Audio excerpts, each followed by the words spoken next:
जब आप प्रेग्नेंट होते हैं पहली बार और जब हॉस्पिटल विज़िट के लिए जाते हैं, तब जब भी हम लेबर रूम के साइड से नज़दीक से निकलते हैं तो हमारे मन में बहुत सारी चीज़ें चलती हैं कि ये अंदर से ये कैसा है। और स्पेशली जब जब हमारे जो पहली प्रेगनेंसी चल रही है तो उस टाइम पे हमारे मन में बहुत सारी चीज़ें जो हैं आती हैं कि इसके अंदर किस तरीके से डॉक्टर्स काम करते हैं, किस तरीके से स्टाफ बिहेव करता है, क्या क्या चीज़ें हो सकती हैं। इसमें थोड़ा सा एक जो है ना सस्पेंस का माहौल सा बन जाता है हमारे दिमाग में। आज इस वीडियो में मैं आपके साथ डिस्कस करने वाली हूँ कुछ ऐसी चीज़ें, ऐसी बातें जो आपको अगर पहले से पता होंगी लेबर रूम के बारे में तो आप अपने आप को प्रिपेयर रखेंगे अपने डिलीवरी के लिए और किसी भी बात का स्ट्रेस नहीं लेंगे। तो वीडियो को शुरू करने से पहले अगर आप मेरे चैनल पे नए हैं तो चैनल को सब्सक्राइब कर लें और अपने फ्रेंड्स के साथ शेयर करें। सबसे पहली बात, जब भी आप हॉस्पिटल में जाते हैं डिलीवरी के लिए, यानी कि अगर आपको ट्रू लेबर पेन शुरू हो गए हैं, ट्रू लेबर पेन कैसे आइडेंटिफाई करते हैं अगर आपको वो नहीं पता है तो मैंने वीडियो लिंक में दे दी है, आप वहाँ पे जाके चेक कर सकते हैं। तो जब भी आप हॉस्पिटल में जाते हैं तो कभी भी आपको डायरेक्ट जो है वो लेबर रूम में नहीं ले जाया जाता है। आपको पहले जो है वो डॉक्टर जो है जनरल रूम में आपको ले जाते हैं। वहाँ पे आपका जो है पूरी तरीके से चेकअप किया जाता है। आपका बीपी, आपका वेट, आपके कॉन्ट्रैक्शन, बेबी की हार्ट बीट, सब चीज़ें चेक करने के बाद में आपको जो है डॉक्टर इंटरनली जो है चेकअप करती है, जिसको फिंगर टेस्टिंग बोलते हैं। उसके बाद में आपको बताया जाता है कि आपका कितना डायलिटेशन हो गया है। डायलिटेशन यानी कि जो बच्चेदानी का मुंह है वो कितना खुल गया है, वो सब चीज़ें डॉक्टर चेक करती है। उसके बाद आपको जो है एक रूम में एडमिट कर लिया जाता है और वहाँ पे आपको ड्रिप लगा दी जाती है। और उसके बाद में आपको जो है एक कॉन्ट्रैक्शन बेल्ट जो है वो यहाँ पे आपके पेट पे बांध दी जाती है और टाइम टू टाइम आपके कॉन्ट्रैक्शन जो है वो मॉनिटर किए जाते हैं। तो ये हो गई सबसे पहली बात। जब आप हॉस्पिटल में जाते हैं तो आपको जाते ही जो है एक जनरल रूम में जो है शिफ्ट कर दिया जाता है। कई लेडीज़ के मन में ये आता है कि हमारे प्रेगनेंसी में जो है हमारे जो है डाउन में जो हेयर है वो हम अच्छे से क्लीन नहीं कर पाते हैं, तो उसका क्या करें। तो आपको स्ट्रेस लेने की ज़रूरत नहीं है। सबके साथ यही होता है कि प्रेगनेंसी में जो है वो इतनी ज़्यादा आप केयर नहीं कर पाते हैं, क्योंकि आपका जो बेली एरिया होता है वो इतना ज़्यादा बढ़ जाता है कि आपको जो डाउन हेयर हैं उनको रिमूव करने में थोड़ा सा प्रॉब्लम आती है। तो उस टाइम पे आपको स्ट्रेस लेने की ज़रूरत नहीं है। अगर आपके नीचे हेयर हैं तो आपको बिल्कुल भी स्ट्रेस लेने की ज़रूरत नहीं है। अगर ज़रूरत पड़ती है तो डॉक्टर अपने स्टाफ से बोल के, अपनी जो उनकी जो नर्स होती हैं उनको बोल के वो प्यूबिक हेयर जो है वो रिमूव करवा देती हैं। तो उसके लिए आपको स्ट्रेस लेने की ज़रूरत नहीं है। तो ये होती है लेबर रूम की बात जब आप लेबर रूम में चले जाते हैं। उसके बाद आपको वहाँ पे एक टीम देखने को मिलती है। आप जब भी जाते हैं तो आप कभी भी दिमाग में ये मत रखिए कि सिर्फ एक ही डॉक्टर आपकी जो है डिलीवरी करवाती है। वहाँ पे पूरी टीम आपको मिलती है। जब ये जो है पर्सनली मेरा एक्सपीरियंस है, टोटली मैं अपना एक्सपीरियंस शेयर कर रही हूँ। जब मेरी जो है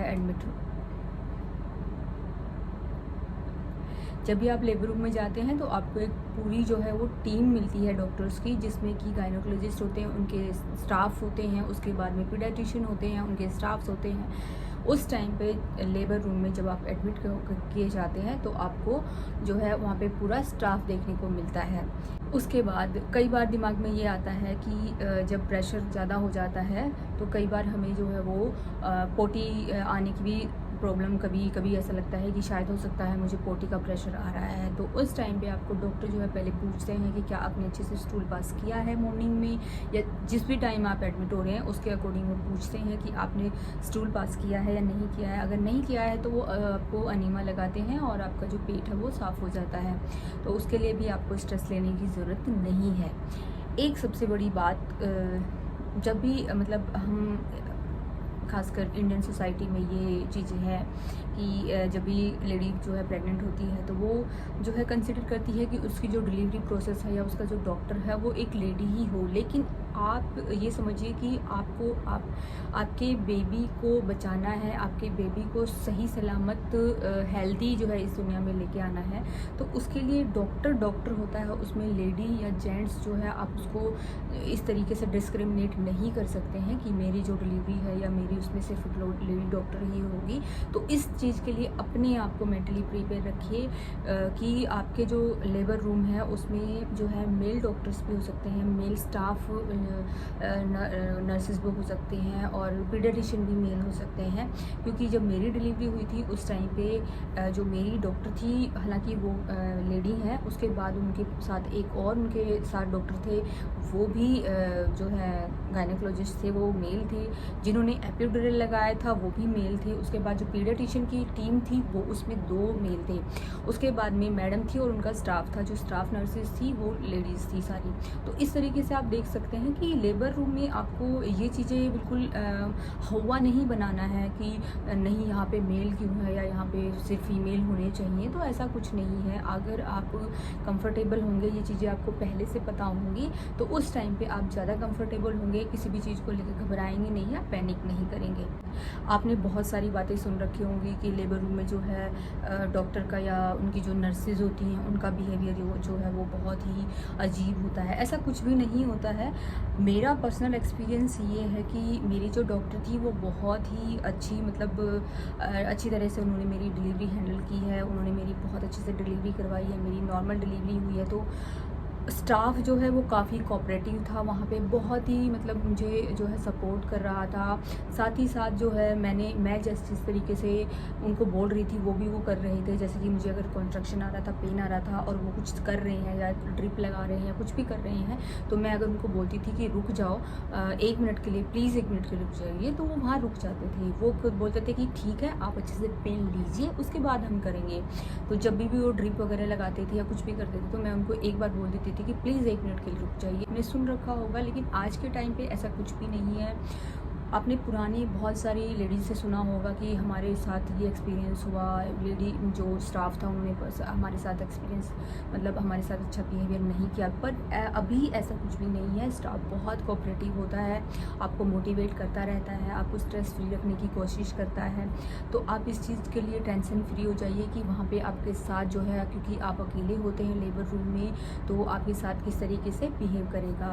और ये खासकर चीज़ें आती हैं तब जब आप पहली बार प्रेग्नेंट होती हैं और लेबर रूम की जो सच्चाइयाँ हैं, मतलब उसके बारे में जो कहानियाँ बनी हुई हैं, उससे जो है आप डर जाती हैं। उसके बाद जो है आजकल क्या हो गया है कि पहले जो है हमारे लेबर रूम में जो है हस्बैंड्स को अलाउ नहीं करते थे, लेकिन आजकल बहुत सारे हॉस्पिटल्स ऐसे हो गए हैं, कुछ प्राइवेट क्लिनिक्स ऐसे हो गए हैं जहाँ पे हस्बैंड को अलाउ करते हैं। तो एक मॉरल सपोर्ट आपको बहुत अच्छा वहाँ पे मिल जाता है। अगर आपका जो क्लिनिक है आप वहाँ पे पता कर सकते हैं अपने डॉक्टर से, जो है उनको जो है कन्विंस कर सकते हैं इस चीज़ के लिए कि मुझे डिलीवरी के टाइम पे अपने हस्बैंड को अपने साथ रखना है। तो इस चीज़ के लिए भी आप अपने डॉक्टर से कंसल्ट कर सकते हैं। आप उनको कन्विंस कर सकते हैं कि मुझे मॉरल सपोर्ट की ज़रूरत है, उस टाइम पे मैं चाहती हूँ कि मेरे हस्बैंड मेरे साथ में रहें। क्योंकि पहले विदेशों में भी, यहाँ पे मतलब विदेशों में तो हमेशा होता ही है कि हस्बैंड जो है डिलीवरी के टाइम पे साथ में रहते हैं। आजकल इंडिया में भी ये होने लगा है, तो ये बहुत अच्छी चीज़ें हैं।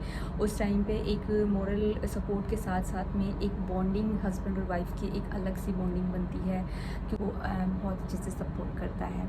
तो ये कुछ चीज़ें थी जो आपको लेबर रूम के बारे में पता होनी चाहिए। और आपको जो है लेबर रूम के जो भी आपने कहानियाँ किससे सुनी हैं उससे घबराने की ज़रूरत नहीं है।